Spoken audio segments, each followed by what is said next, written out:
listening to the Super Live Adventure Podcast.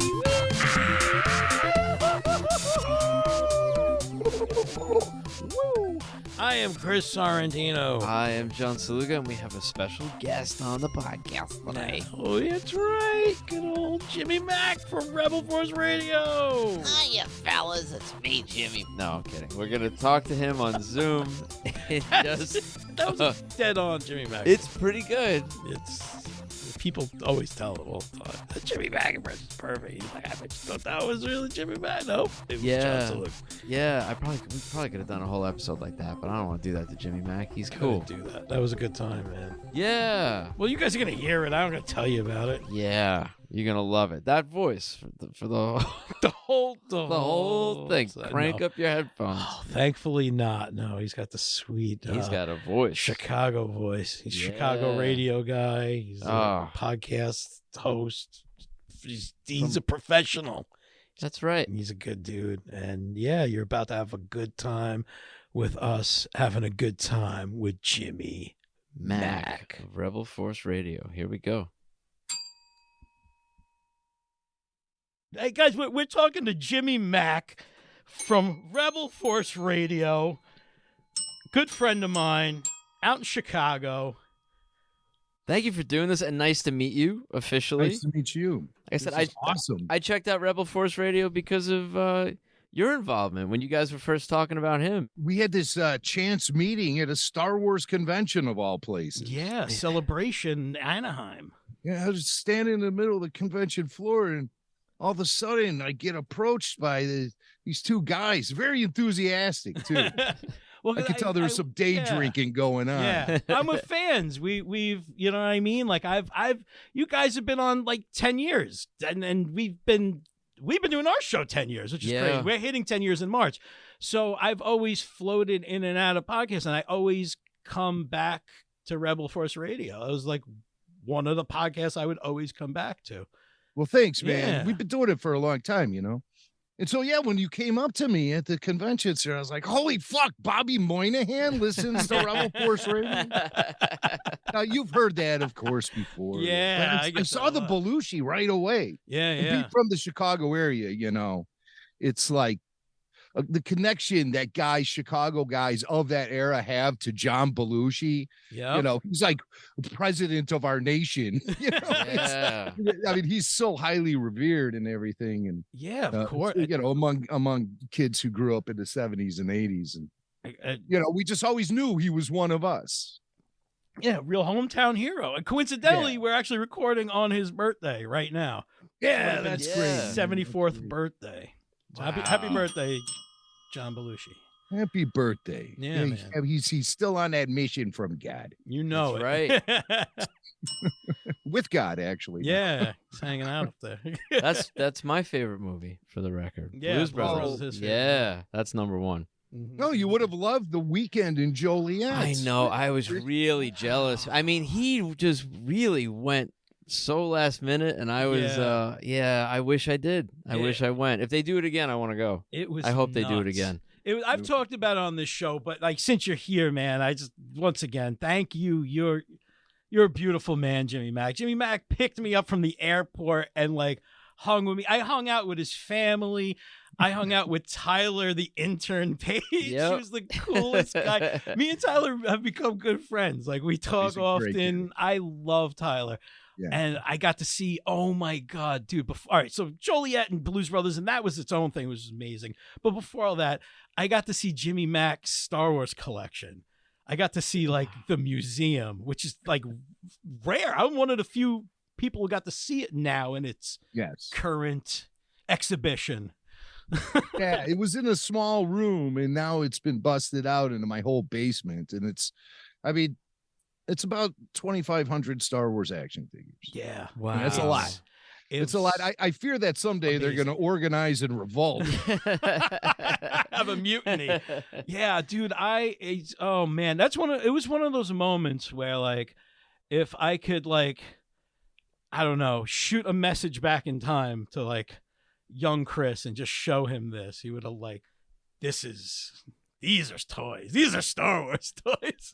Yeah, no, I was happy to have you guys over. I haven't really shown it off to anyone, you know. I mean, what good is a collection if you don't show it off to people? But it's beautiful. It had just moved into the basement last year, and that was a process that took forever. And so you guys were the first to see it. You and Tyler. It was awesome. I mean, you busted the cherry. Yeah, and, that's it. So I plan on shooting some videos and stuff just to show it off. So everyone. Yeah, you should, dude. It's still just amazing. Haven't quite gotten there yet. You know, we're still storyboarding. We're in totally pre-production. Yeah, you're in pre right now. You know? There's maquettes being created,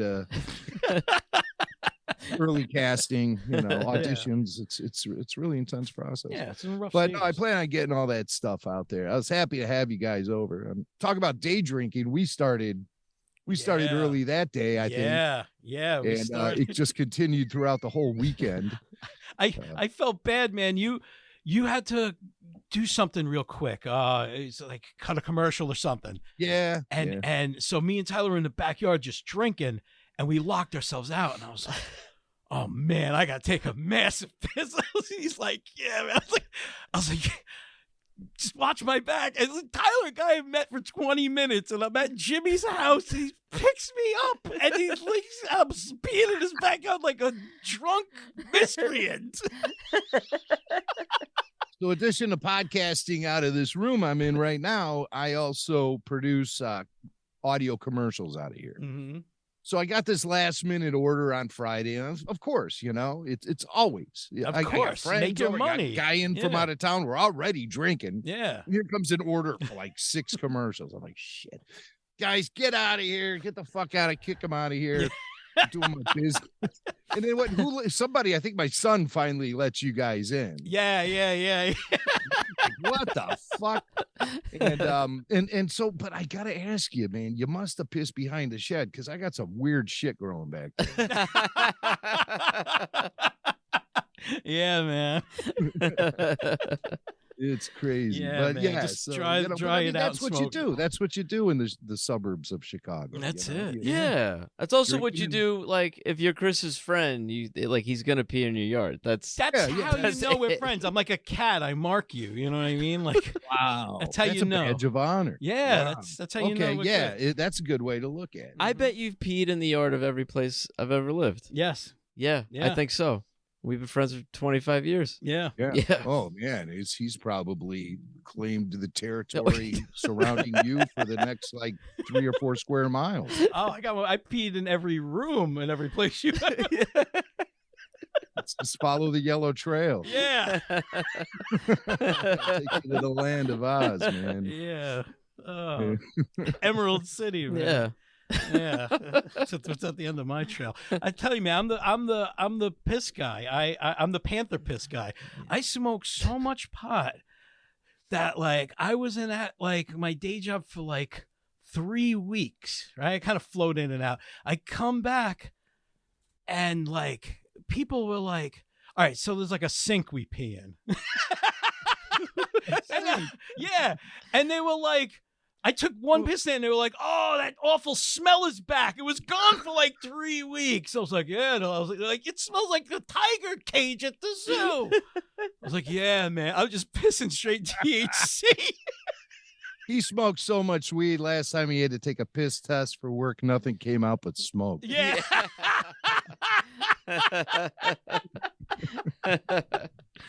Oh shit, dude! You ain't kidding me, man. But yeah, man, fucking, you're a true gent, man. You took me around Joliet, which is like, well, I don't know my way around Joliet either. It was an adventure for me myself, you know. And then we went to the concert, and that was cool. We talked about that on the show. It was just that was like. We bugged out, man. We had a great fucking time. That was I just really wanted to get you out here so I could take a bunch of pictures of you dancing around dressed up as Jake Belushi, and that was perfect, man. And I knew you would bring the party with you, and man, did that enhance your mere presence just enhanced everyone in my group. It enhanced their weekend, and like you said, you and Tyler have connected. My sons thought you were hilarious. My wife. Wow, she is such a Wendy, baby man. Belushi fan. Yeah, she's great. I'm a Wendy Snyder fan. Yeah. Fucking, and so but to impress her now you've really that impresses me. Oh, dude. Nice. Impressed Wendy, then now I'm impressed. Oh, that's a badge of honor, man. Yeah, I met a lot of great guys. I also connected. I mean, Tyler's just one example. It's crazy. Like Suds, Barry Harmon, fucking Sean. Like I'm just talking to these guys. Yeah. Periodically, just bullshitting, and like I met them all at a Blues Brothers concert in Joliet because of you, man. They were jazz forwards, and they saw you on RFR too. So it's like the ice had already been broken. Yeah. So it's just slot you right in there. Watch him go. Billy Mack, dude. His brother is. You got to be Billy Mack. Billy Mack is fucking awesome, man. I love Billy Mack. I'm a big Billy Mack fan. I'm blessed to have like talented people in my family, and he's one of them for sure. He's a really good guitar player, solid musician and stuff. Good. So we had a lot of laughs a couple weekends ago. We went over to our buddy Robbie's house. Mm-hmm. He had a jam session, and it was just one of those things where it was more like we weren't really playing music as much as we were blowing off steam and just having a good old time and cracking each other up. Yeah, I get that. Went on, 6 hours. Yeah. Of a jam. Just time just flew by. And so he's like that kind of guy, Mm-hmm. Oh, I love that. Good guy to blow off steam with. Yeah. That's how he is. That's basically what this fucking show is. It's just we're trying to unwind and make each other laugh. That's it. And dude, I was gonna say you could feel that about your show, about Rebel Force Radio, because there's a lot of, I mean, you guys didn't invent the wheel. There's other Star Wars podcasts out there. There's a lot of Star Wars podcasts, but you guys are like the party podcast. You guys are like the fun one. You guys are like the Friday night bar scene of the Star Wars podcasts, and like that's the Van Halen of Star Wars podcasts. Yeah, like when we come into town, here come the party. Yeah, you guys are hot for teacher, man. Hot for Lucas. And we have personalities that will impress you and personalities that will grate on you. I love you. But guys. no, it's we were one of the first out of the gate back in 2006, and that was the Force Cast, and then it just kind of morphed into Rebel Force Radio when we decided we wanted it to be completely our own production and not have to answer to anyone else, which is was the case in the old days. Where with the Rebel Scum and Force.net Star Wars fan sites, we were associated with them and network. Well, that was great. I mean, meeting all those guys and working alongside those guys and stuff. But it just came to a point where, they sold the Star Wars to Disney, and we're like, hey, okay, I think a path has been laid in front of us. This is going to be going on for a long freaking time. We better become masters of our own domain, Yeah, literally. So we bought the URL and off we went. And smart move. It's been wild, I mean, it was like when I flash back to those early days when people really didn't even know what to do with podcasting. That's where I think I was really able to lift up the whole medium, at least for Star Wars fans, because I am a radio guy and worked in Chicago radio since 1990. And so I sort of knew what to do with the format before people could really figure it out. Yeah. And so I think we sort of set the pace for just about everything that ever, followed us after that. Guys know your shit, and that's you put it to the test. I mean, you came out. But we like to have a good time too. It's like a lot of people can get real stiff about this stuff. Exactly. Why? It's supposed to be fun. It's supposed to be uplifting. It's supposed to. I don't know. You guys found that balance, entertain, right? Yeah. So we don't forget that either. But all right, so I was saying, man, I want to apologize. We were supposed to record with you back in October. Yeah. But our schedules got fucked up. So thanks for coming this time. But since we were going to do a podcast in October, I had thought of a weird question that kind of ties into like, October spooky Halloween. Right? It's still a question I need to ask you. Because you're not going to let it go. No, I can't, because it keeps me up at night. And very seasonal, but what the fuck? Let's just go. Yeah. And you are my foremost authority on all things Star Wars. So okay, thank you. So I have to ask you, do you think ghosts exist in the Star Wars universe, but not Force ghosts, like regular old haunt a house ghosts. Do you right. think, and like, is there a weird distinction between them and forest ghosts? Do they communicate? Can they be buds, or do they not like each other? Like, is it do you think there's any kind of a situation of a haunting? And can you think of anything, even in a novel or something, where there was a haunting, but it was not a like a haunted spaceship coming in? Oh, she's coming in hot. It's old Captain Barnacle. He died back in the Clone Wars. Like, oh no. How do you is there anything? I love the whole idea of like some sort of classism going on amongst the ghosts, between like a force ghost and like just the ghost of your dead granny. The Ecto like, class. oh, you're not a Jedi? Oh, okay. Oh, you're just a class 5 full roaming vapor. Fuck you. Yeah, can they be caught by Ghostbusters? Yes, could there be Ghostbusters in the Star Wars universe? Imagine, why didn't Vader think of that when like Ben Kenobi started popping up to Luke on Hoth? Yeah, he hires the Ghostbusters. Oh, that would be a great scene. But it's like Boba Fett, Bosk, Zuckuss, Forlom, and then Peter Venkman, Egon Spengler. They're dressed in those tan jumpsuits. Yeah. Those mechanic outfits, and then they show up with the Ghostbuster, whatever. Yeah, this time no crossing. What do you call the Ghostbuster gun? The proton packs. Yeah, he's like no crossing the streams. Stick. Doesn't that have a name? A Neutrino wand. Yeah. I love that. See, because like for me, Ghostbusters, I just. Not to try to avoid the ghost question, but Ghostbusters to me was always more about the comedy than it was like the supernatural and the sci-fi. And that's the excuse me. Those are the latest one's not a comedy. Yeah, those are arguments I get into with fans in that fan community. Is like people who are like, there's two types. There's people who are like, oh, lasers, and there are people who are like, oh my god, the jokes in this is like a perfect.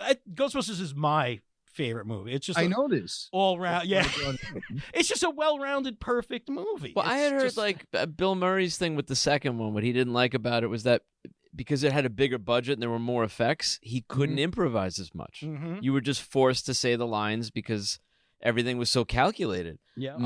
And what made the first one better was, they were able to kind of fuck around. There's a lot of scenes where it's not about the special effects. No, it's all about the jokes. The jokes came first, and then they squeezed in the special effects around the jokes. And like you said, the second movie was the complete opposite. Special effects came first, and the jokes went around it. And it's like, bleh. And to Bill Murray's, credit, I think he's completely right about that. The second movie I love, but it's more of a nostalgia love. It's not as funny as that first movie. Nowhere even close. And that's why I was disappointed with the second one. Why it fell flat with me is because I was expecting more of that comedy. It's like, for me, Ghostbusters was more of an extension of like Saturday Night Live, Second City, that kind of humor. Yep. And Ghost Thing was just there as a thing to propel the comedy. Yep. And but then fans started taking it so seriously. And so I think it's as a result of like the younger fans who grew up with animated versions of the show. Mm-hmm. And so that, to us, to adults, that would have just looked like, kiddie time on TV. But the kids, that's like high drama. Yeah. It's a super live adventure. But so that's where I think, it really kind of shifted. And then I know there were comic books and stuff that took the source material seriously. And I didn't even think about that reboot, that Afterlife. Afterlife. That does not play off as a comedy. There's lighthearted moments throughout, not a comedy, but it doesn't play off as a comedy. Now that other one that they did with Melissa McCarthy, that was totally comedy driven, right? Yeah, that was over the top. There wasn't really that balance. Over the top. If you put those two movies together in a blender, I think you'd have something pretty decent. But like, I don't know about that, man. That's like saying, oh, this margarita would be better if we shook it up with a turd in the pitcher or something, Well, I just just mean the balance of the comedy versus the seriousness, because that the Afterlife movie's pretty fucking dour, and it ends with you crying. And yeah, it does. Right. It even affected me emotionally. Harold Ramis, again, another Chicago connection. He was from the suburbs where I grew up. Another god in my life. And we all knew this, and I've been watching him since SCTV. When he do Dialing for Donuts and stuff. And Billy Mack even approached him at a store he was working in. It was a grocery store, and he saw Harold Ramis in the produce section. Nice. And I think Billy walked up to him and said, "I'm so sorry, sir, but can I just ask you a question?" And Harold said, "Yes, I am." Yeah. Heard he's the nicest guy. A buddy of mine, Dave, we were in high school together. We went to high school in Manhattan, and I wasn't at school that day. And he was walking out of school, and he bumped into Harold Ramis. They were shooting Analyze That. Oh, yeah. Or Analyze This. Whichever one came first. I don't know. Whichever the first one was. This or that. This or that. And he was like, holy shit. He goes, my friend Chris is such a fan. Can you sign this for me? And he's like handed him all he had on him in his backpack, I guess, is a High Times magazine. And Harold Ramis wrote, he couldn't get the pen to work. And he was like, I'm sorry. And Dave's like, oh, it's all right. And he left. He gave me the magazine. It's just like, it has like the imprint of like somebody trying to write on it. Oh, yeah. I'm like, fuck. Like, what are you going to do? But he laughed at it. He's like, High Times. Yeah. He was like cracking up. But it's like when George Costanza found the pencil in the card, he thought it was John Voight. Yeah. They have a dentist verify the John Voight pencil car. Oh, that was great. That was great. I was like, but okay, so Ghosts. Yeah. Yeah, I recall this. There was one comic where a guy went to it was a really weird Star Wars comic called Star Wars Tales. These were sort of like the Dark Horse ones. We were fans of that one. I like before it's because it changed eventually, but when it was all non-canon and it would just get weird. Nothing beats that story of fucking Chewbacca and Han Solo.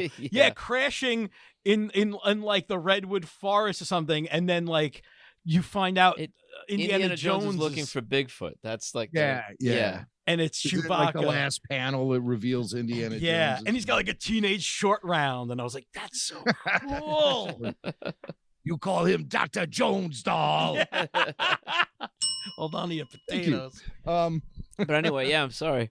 So there's this one story about a guy, just some random dude, and he's like in a light tower, and these weird female spirits come to him, and I think he comes on them. Nice.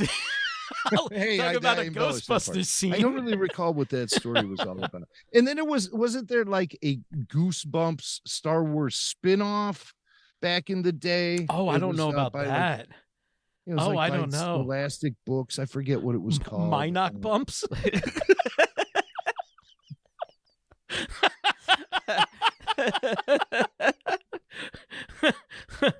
But I don't recall ever, like, I never read that stuff, and I don't recall like any ghosts in there or anything.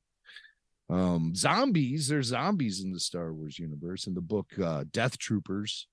Oh, yeah, I know of the book, but I never. Aren't those guys from those? Are they called Death Troopers? The guys from Rogue One?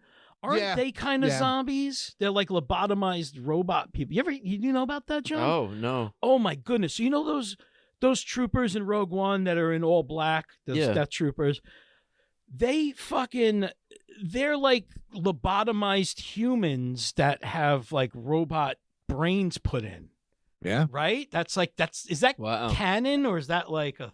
No. I'm sure I got some book that explains it. Yeah.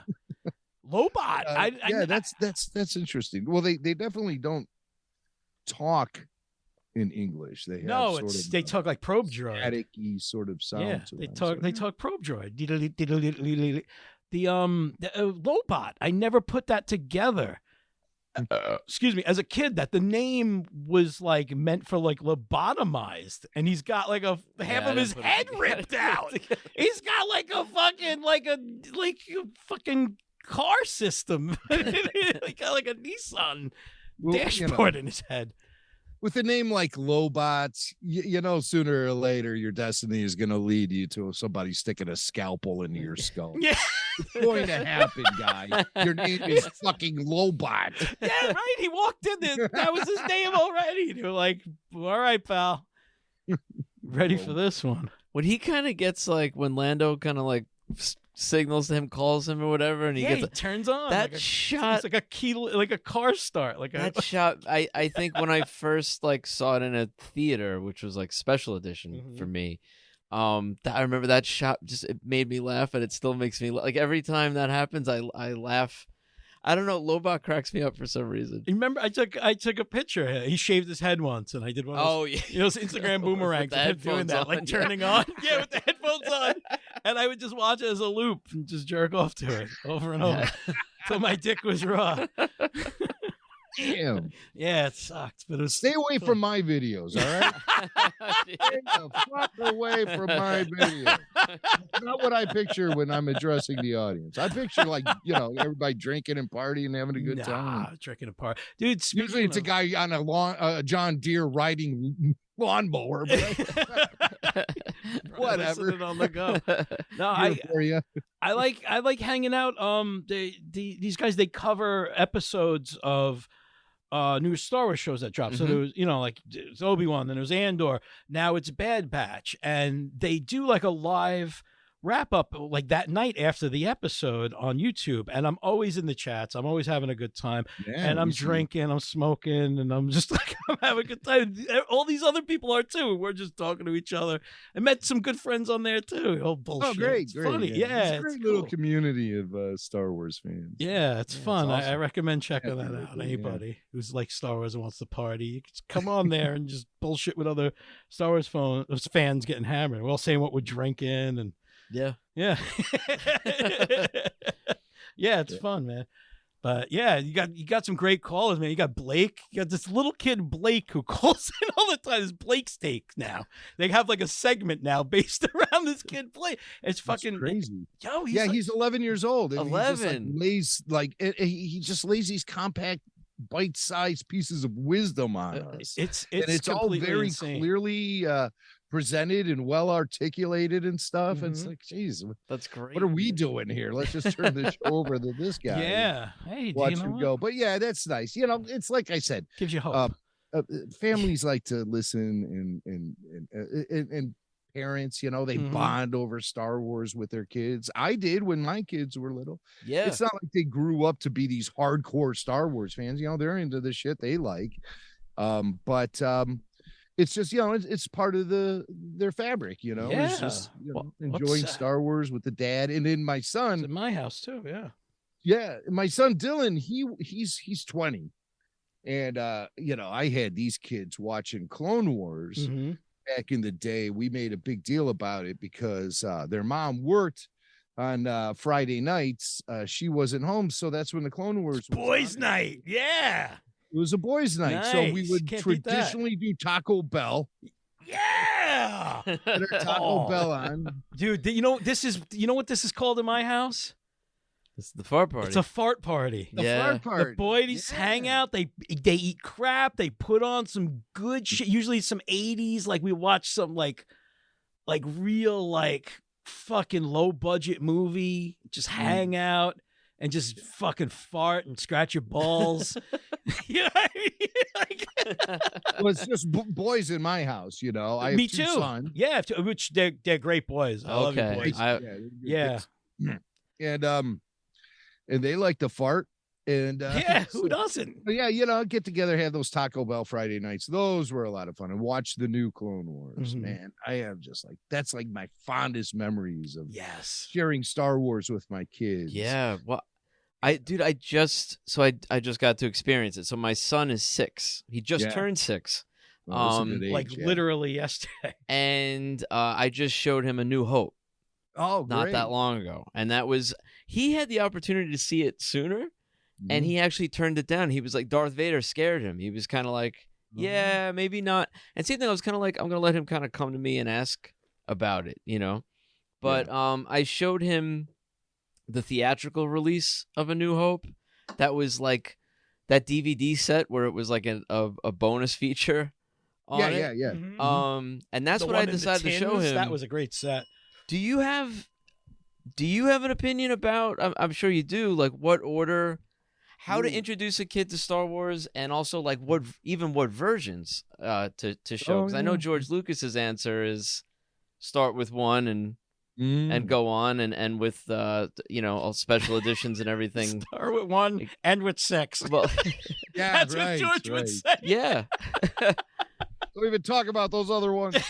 They suck. They fucking suck. All right. But meanwhile, George is dropping off, brink trucks at the bank. Here's another armored truck with today's paycheck. Yeah, he's sick. George Lucas, he's really incredible. He makes so much money off of Star Wars still to this day. Really? Everyone thinks he just dumped it and then he's gone. But no, he got a lot of stock options in the Disney company for one thing. So he's like at least doubled his money that he made from the $4 billion. Yeah. He's doubled that already.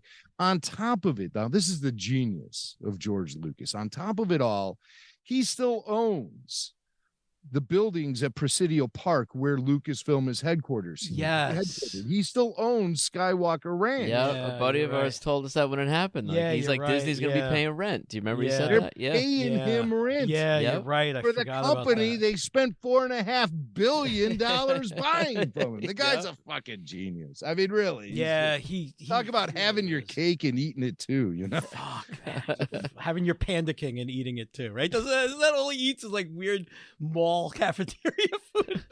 I've seen the picture of him. Is that like his favorite thing? Yeah, Panda Express or something. He's sitting there. He's got a newspaper. He's just sitting in the food court by himself. You're George fucking Lucas.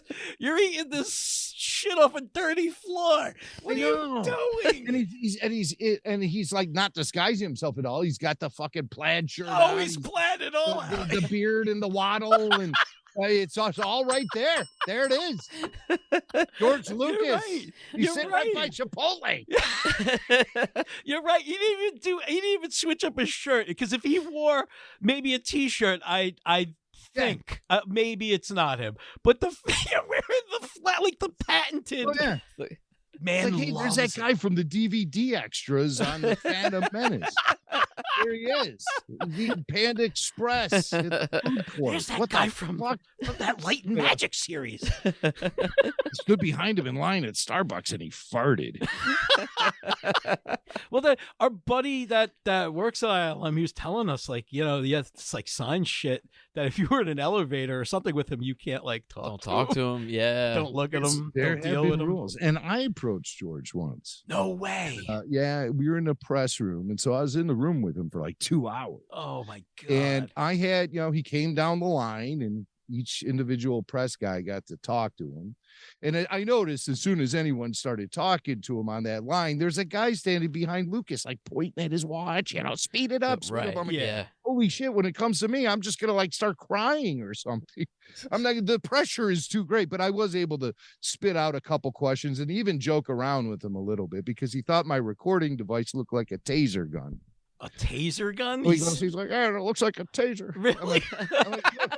I go this. I'm like, I don't know. It's just my recording device, George. I would never tase you. And I go like this, zap. And then I don't have a spot for you in my trunk. What are you talking about? Wait. Zap. I'm like, then all of a sudden, the next thing you know, I'm pinned on the floor looking at the ceiling. Security guards are all over me, but it didn't go that way. But so he's in this room. And so he went through the security line and he talked to the Make-A-Wish kid. And then he was off. He's talking to Melody Hobson, his old lady. And then he was just standing there. Like, he's 5 feet away from me. I got my fucking microphone and there's George Lucas right there. So I went up to him. Damn. And I was like, so George, you keep coming back to Star Wars time and time again. What keeps you motivated? What keeps you interested? He just looks at me kind of like, gives me a side eye. He goes, because it's fun. And he gave me a look, and I got chills. I'm like, that's the George Lucas I've heard the stories about. Right there. Right fucking there. Yeah. That's funny. I was like, well, that's a good answer for me, George. See ya. Peace. I just got out of there. Weird man. question. What did George Lucas smell like? I did not sniff the man. Oh, I would have got a big nose, Yeah, big you nostril full of him. You would have greeted him like a Labrador Retriever, probably gone right for his crotch. Yeah, my face would be Sniffing away. buried. What Yeah. do you got going on in there? What's up with this ass of yours? Yep. Oh, he's got. Oh, that's good, George. Oh yeah. Oh, I just got a good hit of Lucas. Oh, No, I didn't sniff Oh, him. I That's wish. and now I'm really disappointed. I did. Smells like a pile of money. Yeah, He like probably like bathes in my. exactamundo. He smells like cash. The fragrance of fresh dollars. dollar bill, y'all. He bathes in it. You know, he's Yeah, got- he's Yes, sir. Scrooge McDuck's How it. could he not? he's just got so much money, Yeah. and he knows it. Because if you ask George, he says he has all the money, all of it. You're like, there's nothing left for everyone else. Nope, it's all mine, No, that's it. and I earned it too. And my kids ain't getting shit. Yeah, right. Isn't he that guy? He won't. He's that guy. Yeah. Yeah, he's so his Oh. kids like they're all adopted, right? He doesn't have any like biological children, does he? Oh no. he yeah, so doesn't. his No, kids are adopted, and he's like doesn't fund them at all. He doesn't set them up. Really? Yeah, he's got more money than God. He's got more money than the Nemoidians, and and he's not fucking giving anything to anybody. Wow. Wow, that Yeah. surprises me. He lives here, you know, among other places. Oh No, I didn't know that. Yeah. And there was a period of time where he was living here a lot, like Yeah. a real lot, because his wife is Jesus. from here. Melody Hobson's from Chicago and works out of Chicago. Her Okay. offices are here. But yeah, he was in town. People were spotting him at like, you know, Macy's. Really? Yeah, he always when is the day gonna happen? Why were When they having my a wife goes, flannel "Sit sale? here and huh? What were they having a flannel sale? Why was he at Macy's? Exactly right. But no, like the day it happened when my wife would go, sit here, I'm gonna go try this on. And so I just sit there, you know, where the idiot husbands sit and wait. Yeah, I know the seats. Yeah. The guy sit down next to me, plops out George Lucas. No way. No, it didn't. Oh, I was gonna say, holy But shit. I wish it did, because I would hear people like telling me they've seen George Lucas in the mall. They've seen George Lucas here and there. And so I thought, Imagine wow, that he sits next to would me. He's that like, be "Oh, great my if he fucking just like, wife." plopped down next to me? Yeah, We're just sitting there waiting for our wives to try shit on. yeah. He's just complaining about her. I'm gonna kill my fucking wife. All right, George, relax. Every week. So that's you know, meeting Lucas in that kind of situation would be interesting, That'd be because I amazing. think then like the playing field would be leveled. Yeah. Yeah, that you Yeah. get dude Lucas. Yeah, dude, Lucas. I don't that's want who business I want to Lucas. see. Yeah, I want to see. I want to hang with the George who just like lays around on his sofa all Saturday watching bowling on TV. That's the Yeah. Lucas I want to hang. Yeah. Yeah. Maybe he None had of like this. one too many Coca-Colas and he's feeling crazy. I can't imagine George being a drinker or pot smoker. He's not. or He's anything, not. No. No, right? he's Yeah, I not. can't imagine. He's totally like he's a straight edge. diabetic, so that Oh no shit! I didn't know prevents that. him from drink, and he never was into psychedelics or anything, even though, you know, he's a big part of counterculture of that time, you know. Yeah, and I mean he's buddies with fucking Coppola and Mhm. like all those cats. And Like, those guys part. oh, those guys were in another fucking time zone mentally. They Harrison were gone. Ford has a notorious reputation as a mad pothead. Oh, I've heard. Didn't he used to sell Mama Cass pot? Right? Isn't it the story? Is like Mama Cass saw Star Wars? No, it was the daughter from One Day at a Time, Mackenzie Phillips. Mackenzie Phillips, I think- really? I thought Yeah. it was Mama Cass. Either Yeah. way, they saw Star Wars and they were like, you know, Han Solo pops up. She's like, oh, it's my pot dealer. Yeah. That's the guy I buy weed from. And which makes sense because he's sitting in that fucking greasy alien cantina. You're like, that's where he's probably getting that good tie stick from back in '77. Like, Charlie Lippincott, who was the original marketing guy for Star Wars, he knew of Harrison Ford's reputation for always having weed. And they had a corporate apartment in London, yeah. and Harrison was living there while he was like doing media for Star Wars or whatever. And then he flew back home, and Lippincott said the first thing he did was he went into that apartment, tore the place apart to find the weed that Harrison had left behind. Sure enough. Yeah. He pulled out like a couple sticks from behind the sofa or something. Yeah. You know? Indiana Bones. It was X marks the spot. He had to go to the top and look down the stairs. Oh, like the fucking when they library. were shooting American Graffiti, Harrison and Paul LeMat would sit on they were staying at the Holiday Inn in where they live, like Petaluma or someplace, Petaluma, California. And they were up in the Holiday Inn, and Ron Howard pulled up and parked, and they were looking down on the parking lot from their balcony, and they had all these empties. So they started chucking bottles at him, saying, "Dance, Opie, dance." No. Yes. Those guys are partiers. I'd pay to see Ford that. is a partier. I think even still to this day, Oh, I imagine he's like a Bill Murray type of guy. Like he'll drink till he's dead. He still has certain lust for life. He just did an interview on CBS Sunday morning news, and he was all just like really pumped up about these new series he has, the Indiana Jones movie that's coming. He's just like acting like a kid in a candy store still. I don't know about that Indiana Jones. I got reservations. I love Indiana Jones so goddamn much too. I'm like Indiana Jones and Star Wars like neck and neck for me, which is crazy.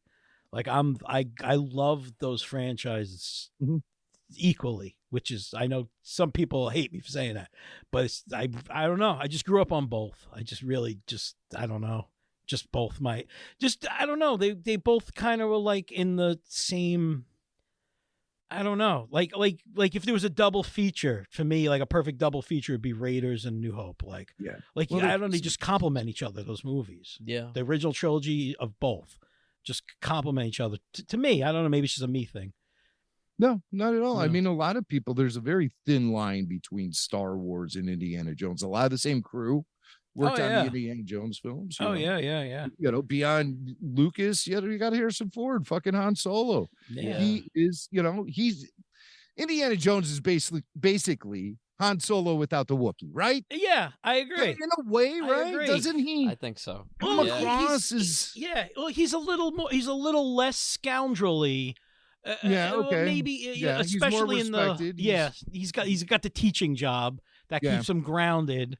The first movie is actually kind of scoundrelly, but then like the second one he's saving kids, and then the third one it's like him and his dad. So I guess they had to clean him up a little. But that first one, he's kind of a bummy, sleazy dude. Like he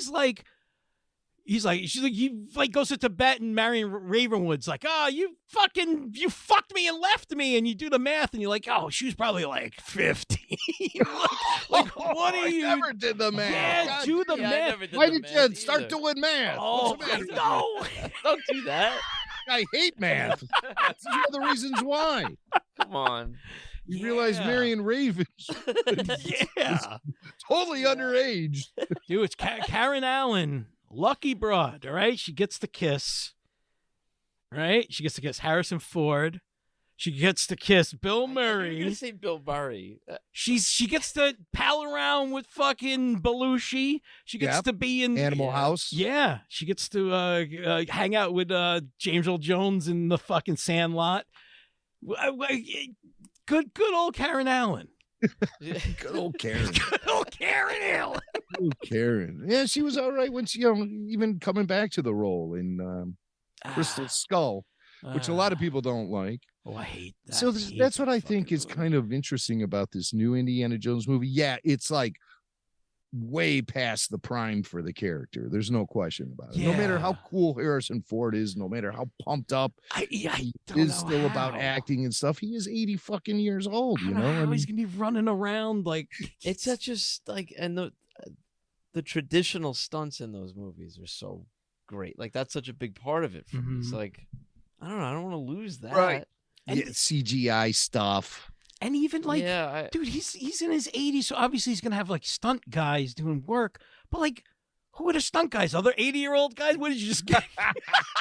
We just scour the nursing homes and find out many guys you can throw down a boulder cave. Like just keep launching them one by one. Go across the rope bridge, Gramps. Yeah. He's like, don't talk down to me. I worked with John Wayne and Rio Bravo. Yeah. Like, oh shit! Oh my god! How this guy's bones are made of sandpaper. Yeah. Screwed. Don't worry about me. You go by the Hollywood fucking old person home, the Hollywood nursing home, the Hollywood nursing home. Get old Dick Van Dyke in there too. Throw him down a well of souls. The old Hollywood stunt guy retirement home. All the windows are shattered. Yeah. You can't. I can still jump through that window. What? Pull up there, a bunch of senior citizens laying out in the lawn, bleeding, covered in shattered glass, trying to prove themselves. Fuck, man. That's what Indiana Jones 5 will do to you, folks. Yeah. What's Alvin doing on the roof? No, Alvin, don't jump. No. I can still do it. I still got it. Splat. There goes Alvin. Trying to do an Indiana Jones stunt. He's trying to jump with an inflatable raft and land and live. What a dumb stunt that is. Oh, well, why? But it works. It works. It's so dumb. I believed it. But I believed it. I believed it. Come on. I still believe it.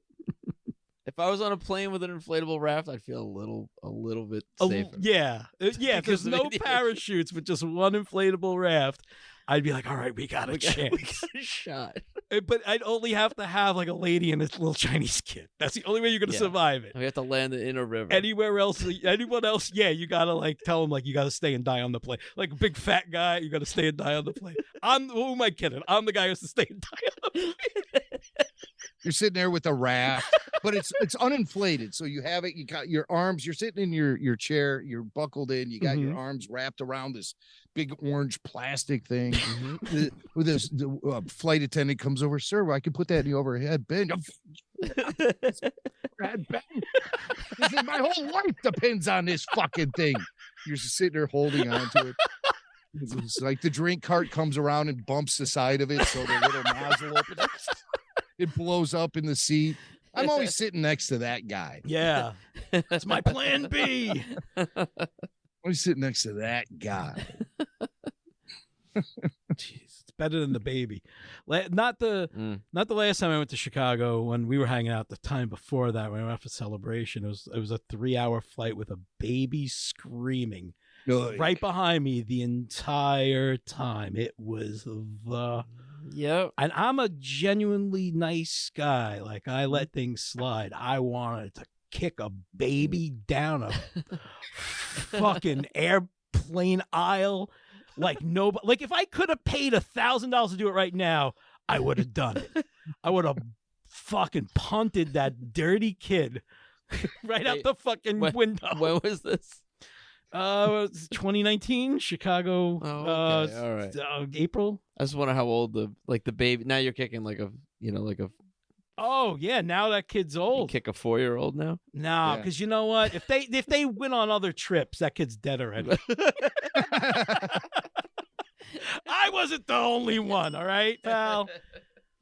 That's why God invented earbuds and bourbon. Right. We've all been there. The kid who doesn't shut up on a plane. Oh, can I bring it back to just the order? Oh, yes. That a kid should watch Star Wars? Oh, yeah. Yeah. I knew it must have started somewhere. I am the king of all tangents. This is a good thing to talk about. I try to preserve the original way the story rolled out to audiences, which means start with 4, 5, 6, then watch the prequels, then just go anywhere else after that, you know. But if we're just talking about those 6 films, I know some fans get real creative with things like, well, first we're going to see 4 and 5, then you get the Vader reveal. So then we watch the prequels. The whole, you know that way? The 1, 2, 3. Yeah. Oh, God. I mean, that seems like high maintenance to me. And I think it will. Watching it in that order kind of opens up some potential plot holes that might not, that might be filled if you watched it in the order in which the things were released. Yeah. So. Yeah. And to try to watch like Clone Wars in between like 2 and 3 is kind of a mess. That's insane. I mean, like, if anyone ever so wanted much to take out that of it, in, you would get somebody so who much grew more up out of under a rock, right? And then all of yeah. a sudden they're in their 20s going, oh my God, never saw Star Wars. What do I do? There's so much of it. Well, some people might take it upon themselves to watch it all in like a chronological order. Sure, yeah. But I've never known anybody to do anything like that. I had a VHS tape that had Empire and Jedi on it. And I watched those movies over and over and over again as a kid. And I saw A New Hope years later when it aired on Fox at my uncle's house. I've told you this before. So I kind of saw it in a weird order. But just thinking like, well, anyway, what it really came down to for me was the moment that Luke finds out that Vader is his father. My son doesn't know. Like it hasn't been spoiled for him yet. And you know, it's funny. There are literally like children's books that I have away in a closet. Oh yeah, we've gotten gifts from Vader people and everything. Like Golden's books about, it's just like, I am a Jedi, I am a Sith. And there'll be that one page of Vader holding up the Emperor, or you know what I mean? There's one where it's like Vader and son. That's what Vader and son. I've like what I say, good night, Vader. Yeah. Good night, Vader. Oh no, but really stay up. we've managed to like keep it a secret. That's beautiful. And the prequels that goes right out that moment goes right out the window. And I don't even think I didn't have that moment because again I was watching Empire and Jedi, and so I didn't like. I think I saw Jedi first and then Empire. I saw Empire probably first, and I don't think I was old enough to process that. Like I remember seeing Jedi in the theater. You know what I mean? Like that's my first Star Wars memory. So definitely that father-son stuff didn't process to me. I definitely saw Empire on video or something because I could recall scenes weirdly enough, but like I remember seeing Jedi in the theater. That's cool. But yeah, I didn't get to. So I have a question. Do you think if you sat and watched everything in chronological order, when you finally got done with Rise of Skywalker, do you think you'd kill yourself? If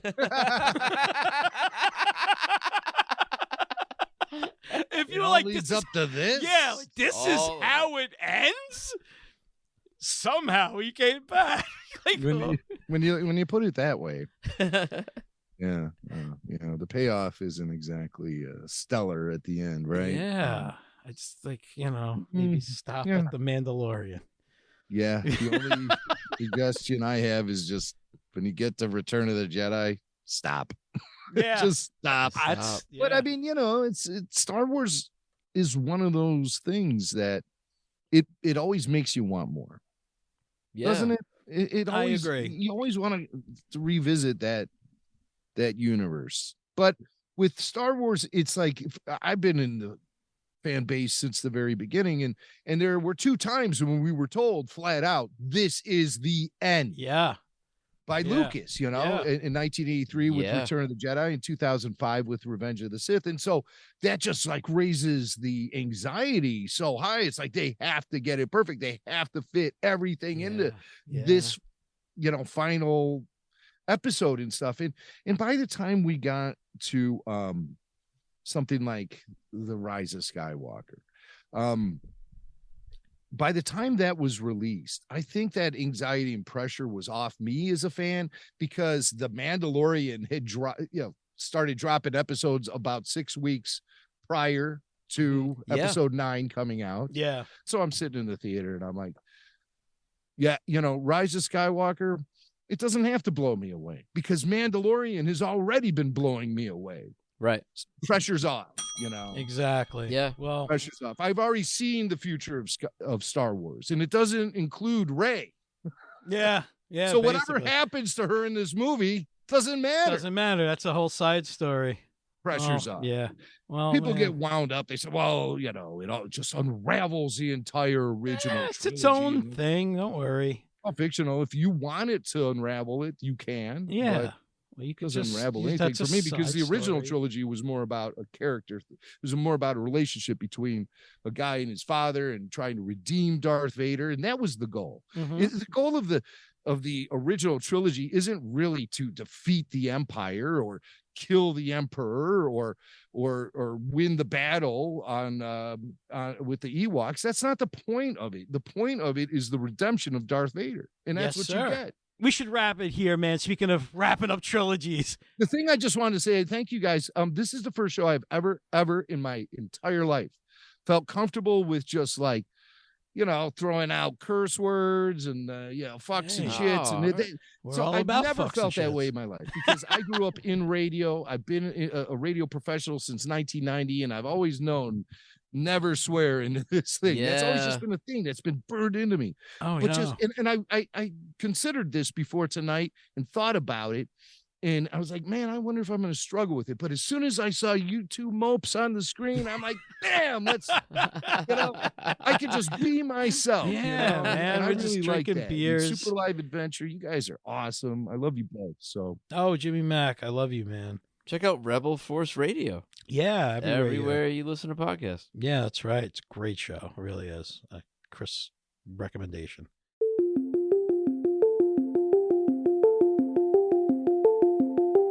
Now, egg dump soup from eggdumpsoup.com tastes better than ever. Hear it from some of our actual customers. I got the egg dump soup. I got a big bowl of it. I spilled it all over my knees.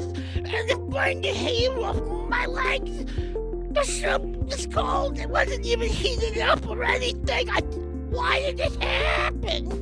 My wife tried the egg dump soup. She had a big bowl of it, and she shit so hard, her smelly asshole turned inside out. And I tell you what, it was an improvement. Thank you, egg dump soup. I just want to see your mom drinking some soup out of a mug. The dumpy kinds. Dumpy mama soup. So I order egg dump soup at the restaurant, right? And the waiter comes up and he puts a big bowl of it right on my table, right? And they see there's a fly in it. And I say, waiter. I say, sir. I say, what is this fly doing in my bowl, my giant bowl of egg dump soup? He said, it looks like he's getting AIDS. Egg dump soup from eggdumpsoup.com. Try it today. Do not wipe without wearing gloves. Avoid getting pregnant if you plan on eating egg dump soup. Egg dump soup may increase the risk of HIV and flies and other insects. Beware the mugman. Here are this week's voicemails. We got a voicemail. Oh, we have a lot of voicemails. Get a lot of voicemails. I've heard from the robot. But the first one Yeah. is Lil Eddie. No way. It's time for a little Eddie movie review. A movie review. A movie review. A movie review. A movie review or two. A movie review for you. We got a movie review. We got a movie review. We got a movie review. It's what little Eddie do.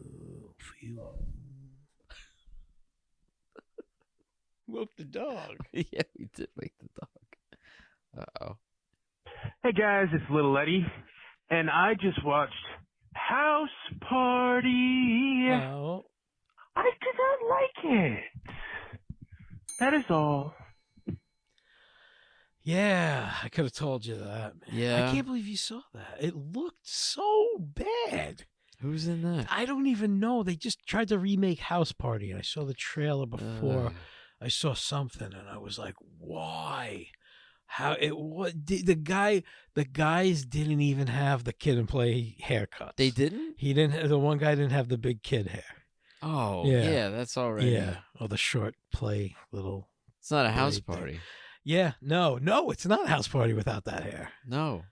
End of story. Yeah, it's just call it party movie. Yeah. We're gonna have a little party. A little party. Little party. Gonna have a little party. Little hair, little party. Yeah, little hair, little party. You can't have it in a big old house With little hair. You need Little big. hair. You need the big hair. Yeah. Needs to scrape the ceiling. Oh, what a feeling! My hair is scraping on the ceiling. It's fucking Lionel Richie. That shit up, man. That's it. Fuck that fucking movie. Anyway, sorry, the magistrate called. I had to pick up the other line anyway, this fucking guy. I told him I didn't like that kind of thing, but he fucking continued to fucking do it anyway.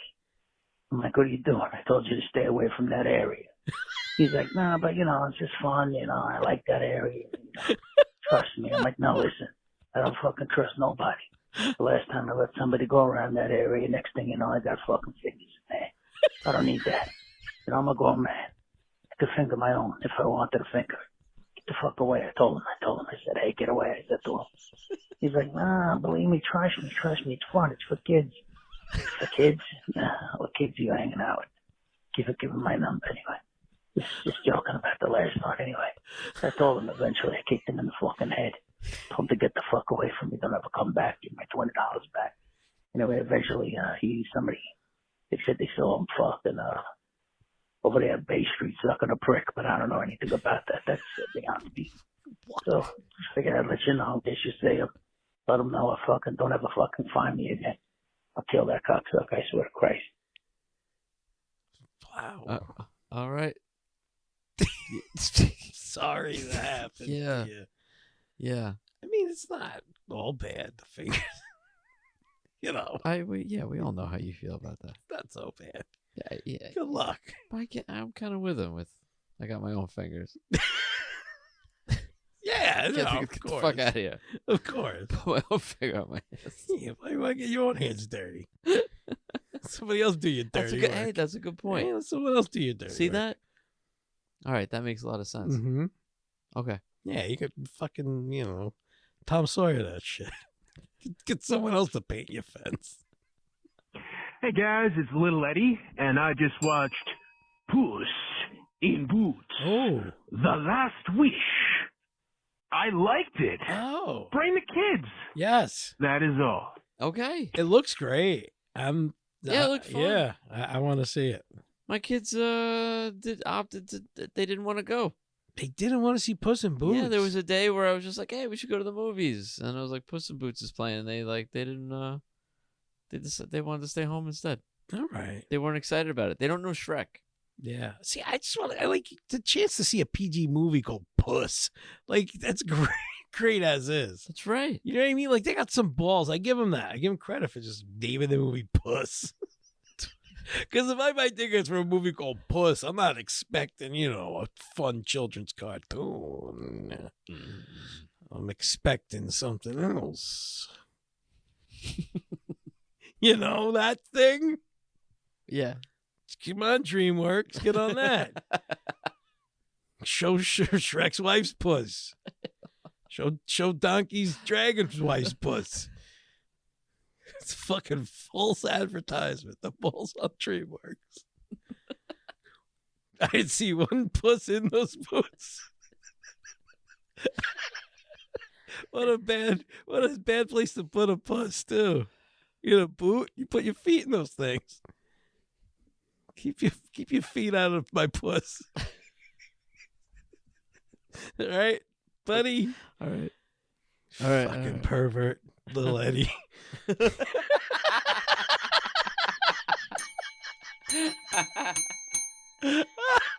I love you, man. I love you.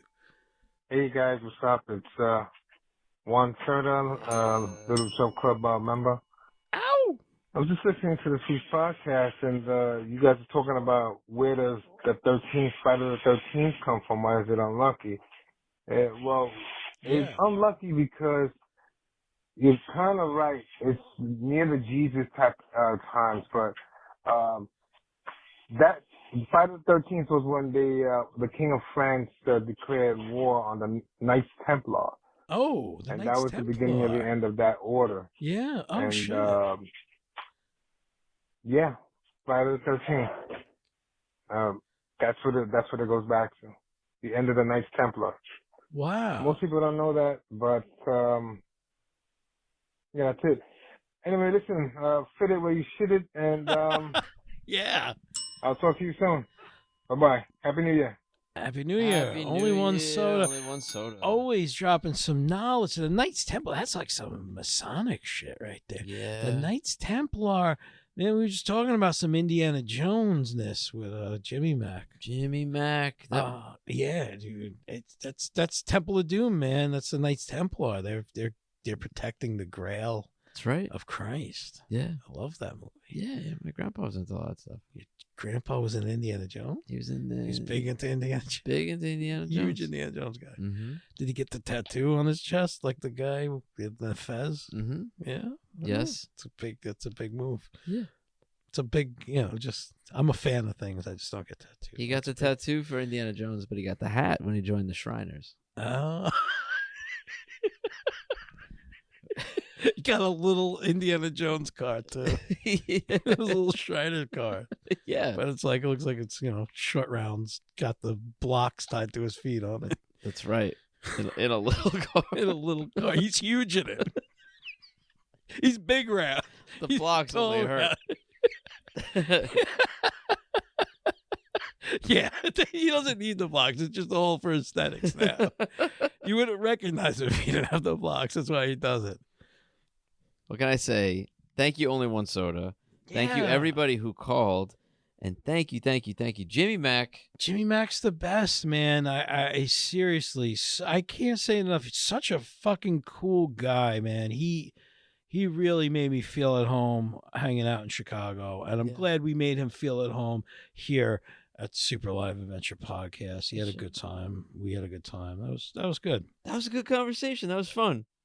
We should get going. Yeah. But we'd love to hear from you. Give us a call, 781-763-7527, or you can email an audio file to slap@superliveadventure.com. I heard that works. And if you're interested in joining the Patreon, if you're interested in joining the Little Chub Club, go to patreon.com/superliveadventure. You can unlock season 1.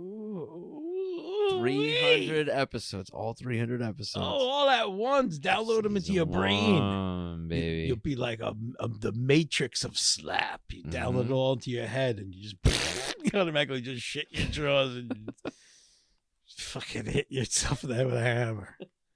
We got to go. I love you, man. I love you too, brother. Be good, man. Be good. Be you good. Can't be good. Be safe. I don't know. I don't know about that. That's what my uncle told me. Yeah? Yeah. All right. That's what he used to Try. say. Try at least to be safe. If you can't be good, be safe. All right. Try it. Fit it. Where are you? Shit it.